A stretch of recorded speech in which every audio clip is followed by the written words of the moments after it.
সবাইরে দৌড়াই দৌড়াই কোবাইতে যাইতেছে যে ধরে তারে কোবাই, যে ধরে তারে কোবাই। আমার কানটান নিয়ে এইদিকে কোপ দিছে, আমি তো হতভম্ব। সাত দোকান থেকে একটা তেন আনি ওরে পড়াই দেখলাম আর এই সমস্যা শরীরে কোপ।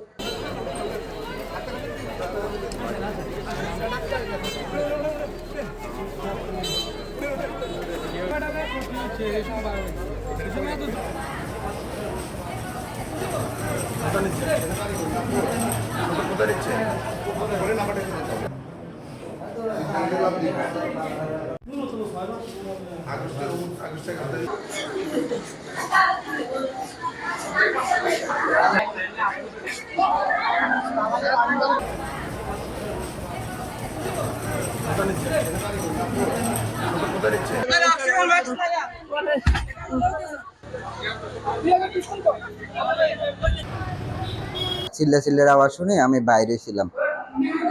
বাইরে হওয়ার পরে দরজা খুলে আমি দেখি যে মানে চিল্লার আওয়াজ আর রক্ত, আমার সিঁড়ির রুমের মধ্যে রক্ত হওয়ার পরে আমি ওই এক লোকেরে দেখতেছি, আমার ফাঁসের ভাড়াটিয়া এরে দেখতেছি, মানে ইয়ে নিয়ে বাইরে হইতেছে, দাও নিয়ে আসতেছে ওই দিক থেকে। আমি বলি যে ভাই কি সমস্যা হয়েছে, কি হয়েছে? হে আমারে কয় যে কি কই, আবার আমারে দিছে কোপ। আমার কানটান নিয়ে এইদিকে কোপ দিছে, আমি তো হতভম্ব পুরা।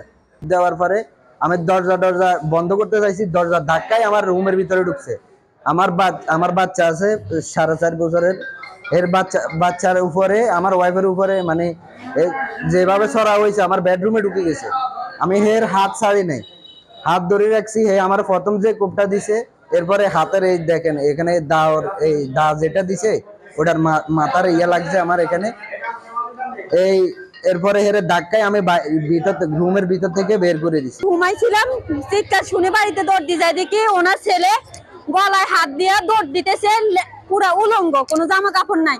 এরা আরে কেউ বাসা কই, পিছন দিয়ে দেখতেছে যায়া আমগো বাড়ির কাকা একজন কোবাই দিছে, মানে কোপ দিছে আর কয় আরে বাসা একগো ভাই কিছু করি না এ কত কই হেতে না ধাক্কা মারে উড়ি দৌড় দিছে আর এই দাল হই আবার দৌড় দি, মানে সবাইরে দৌড়াই দৌড়াই কোবাইতে যাইতেছে যে ধরে তারে কোবাই, যে ধরে তারে কোবাই। পিছন থেকেও মানে কোপ দিতেছে, যে পিছন দিয়ে যে ধরে যায় জড়াই তারাও কোপ দিতেছে, এমন অবস্থা। তারপরে মানে সবাই ভয়ে ঘরের দরজা বন্ধ করে রাখি দিছে। ট্রাফিকুনার ছেলে নীরব দৌড়ি উলঙ্গ অবস্থা, ছোট বড় করা তারছে। তখন আমরা নীরবের জন্য ওই সাত দোকান থেকে একটা তেন আনি ওরে পড়াই দেখলাম আর এই সমস্যা শরীরে কোপ টোপ দেখি ঘটনা মানুষ হয়েছে করে টুপ হয়ে গেছে। ওরে নীরবের আমরা সদর হাসপাতাল পাঠাই দিছি। দেওয়ার পর আমরা আস্তে আস্তে বাড়াইতে গেছি, জন শুনছি আরেকটা আছে ঘরের রুমের ভিতরে কোবাই না, তাই ওরে বাইর করে আনা যায়নি। গেছি আর উনি আমাদেরকে দাঁড়ালোই একে 3-4 বার দৌড়াইবার পরে যা ঘটনা আমরা ছত্রভঙ্গ হয়ে গেছি। যাই আমরা ব্যাগ দৌড়াইতে পরে বাড়ির দরজার মধ্যে হারা দিছি, যাই 99-এ ফোন দিছি। 99-এ ফোন দেওয়ার আরো পুলিশকে ফোন দিছে, তখন পুলিশ যায় উনারে ধরছে। সাবেক পুলিশ কনস্টেবল যিনি গত 1 আগস্ট উনি চাকরি থেকে রিটায়ারমেন্টে গিয়েছেন, তার বাড়ি চাঁদপুর। গতকাল তিনি তার সন্তান সহ তার 2 সন্তান, প্রথম সন্তান মানসিক অবসাদগ্রস্ত, মানসিক প্রতিবন্ধী, ওনার কিছু মানসিক সমস্যা রয়েছে আমাদের কনস্টেবলের।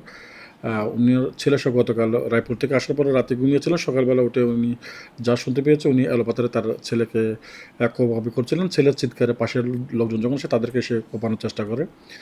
তার ছেলে এবং যাকে কুপিয়েছে তারা গুরুতর আহত হয়, তাদেরকে ঢাকা মেডিকেলে রেফার করা হয়েছে এবং সেও 3 তলা থেকে দাসহ সে 3 তলা থেকে লাফিয়ে নিচে পড়েছে, তার মাথায় আঘাতপ্রাপ্ত হয় এবং হাসপাতালে চিকিৎসাধীন অবস্থায় সে আজকে 10-10:30টার দিকে সে মৃত্যুবরণ করেছে। তো এই ব্যাপারে এখন আমরা পোস্টমর্টম করছি এবং আমরা ঘটনাটা তদন্ত করব। তদন্ত করে আমরা আরও বিস্তারিত আপনাদের জানাতে পারবো।